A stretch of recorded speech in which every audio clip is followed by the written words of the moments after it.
Okay, folks, this is an introduction to what I call connected objects, because you can see there's three objects connected to each other via strings or ropes, or sometimes I call it a systems because it's a system of three objects. Okay, so the first thing I want to quickly note is note this tension here is going to be different from this tension here. These are two separate ropes. So these molecules are stressed differently from those molecules. All right. So individual ropes now are going to have individual tensions. Okay. So quick story to help you understand one of the tricks of this. Jade is giving Lucas a ride home from school. They get stuck in the mud. Who should push the car out of the mud? So Jade asked Lucas to push the car out of the mud. Lucas is lazy, clever, and attractive, and he's like, you know what? This is really muddy. I got my nice Italian shoes on. He says, I'm going to stay inside the car, stay nice and dry, and I'm going to push on the dashboard instead of getting outside and pushing on the bumper. Okay, much better system. I took physics. That makes sense. Will his plan work? Sadly, for everybody involved, by Newton's third law, so that's why we did this first. If he's inside the van and he pushes on the dashboard with a force of 80 newtons, by Newton's third law, guaranteed, the dashboard will push back on Lucas with a force of 80 newtons.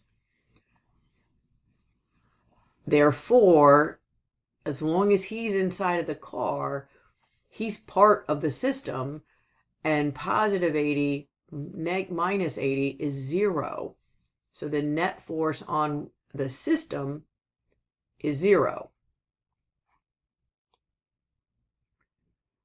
However, if he did get out of the car and he is pushing,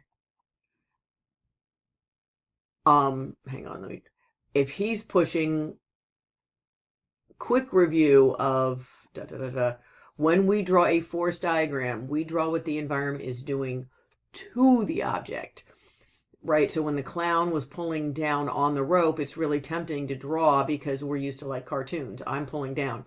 We don't draw what the person or the object is doing. We draw what the environment is doing to them, which by Newton's third law is always the opposite, right? So the clown was being pulled up and then out. So the clown pulls down, the rope pulls up on the clown. Okay, so Lucas is pushing on the car with a force of 80 newtons.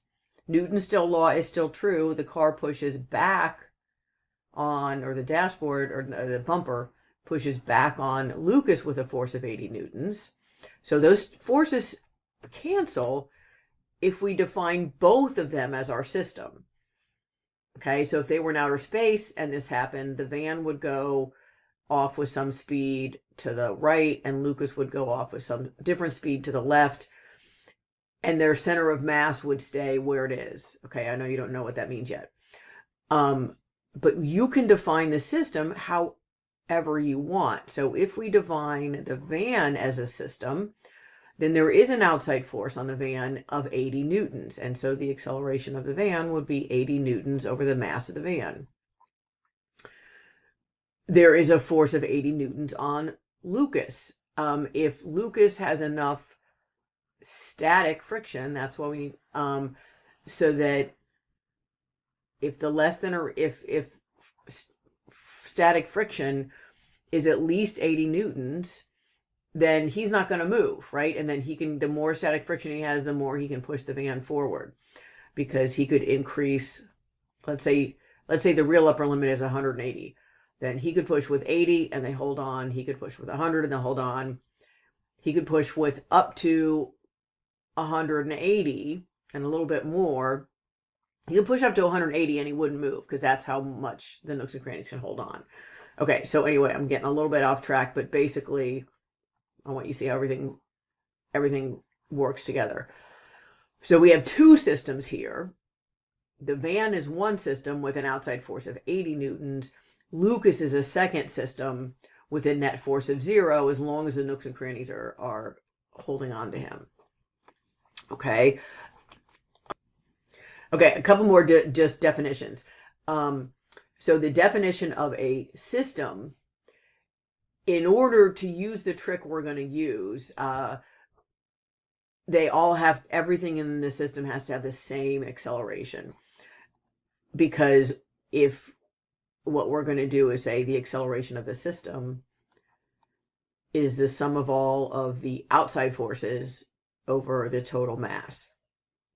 Okay, so since we're only saying there's one acceleration, that's how we have to define our system, right? So if this, in this system here, let's see, 5 is bigger than 3.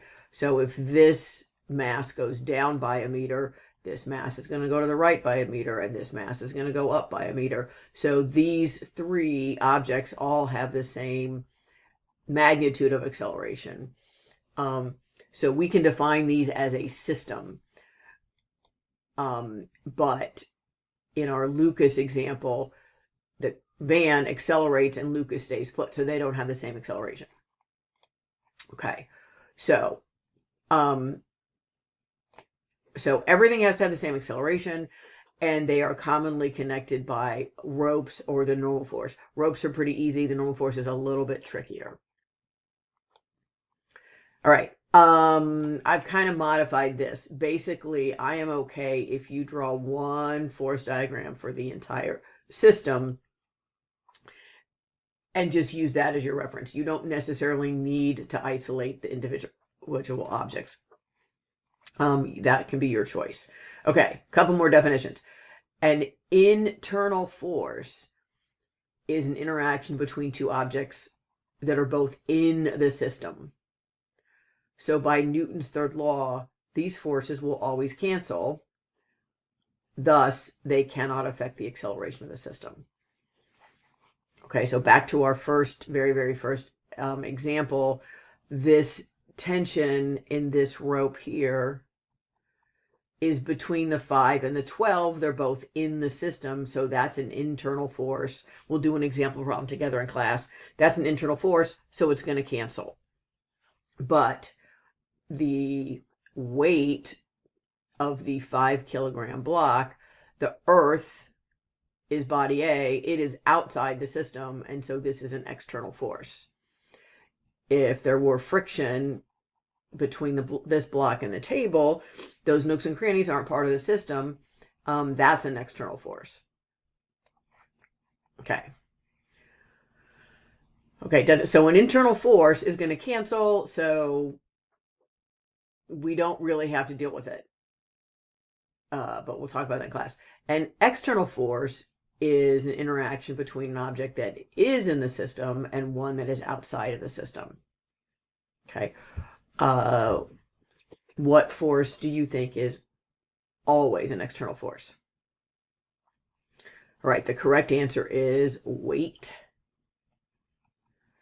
because the earth is never inside the system. Sorry, I drew the weight not pointing towards the center of the earth. Okay, so weight is always going to be an external force. It's not always going to be relevant if the motion is perpendicular to the weight, but it is always an external force. Okay, I'm going to talk about the new formula, but then we will practice it in class. So this is the last slide. This is really sigma F equals MA rewritten. Okay, so that's why new is in quotes. So there's only one acceleration, so we don't need a subscript. We're still going to add all of the forces up, but we only want the forces that are parallel to the motion, which again will make sense when we do an example problem, and those that are external. So this is two separate subscripts before I knew how to use LaTeX better. So we only want forces that are parallel, because only forces that are parallel can affect the acceleration. and we only want external forces. Technically, this should be the sum because the denominator is going to be easy. Every single object in the system has inertia. So this is just going to be super easy. How much mass do I have? 3 plus 12 plus 5. Okay, you just take all the mass, add it up. That's what goes in your denominator, because every little bit of mass has inertia. Inertia does not have direction, so this is always going to be added. Everything has to accelerate. So the more mass you have, the more they're going to resist the acceleration. Okay. So that is, hopefully this is going to give us a head start to just digging into problems in class. So thank you for your attention, and I'll see you in class.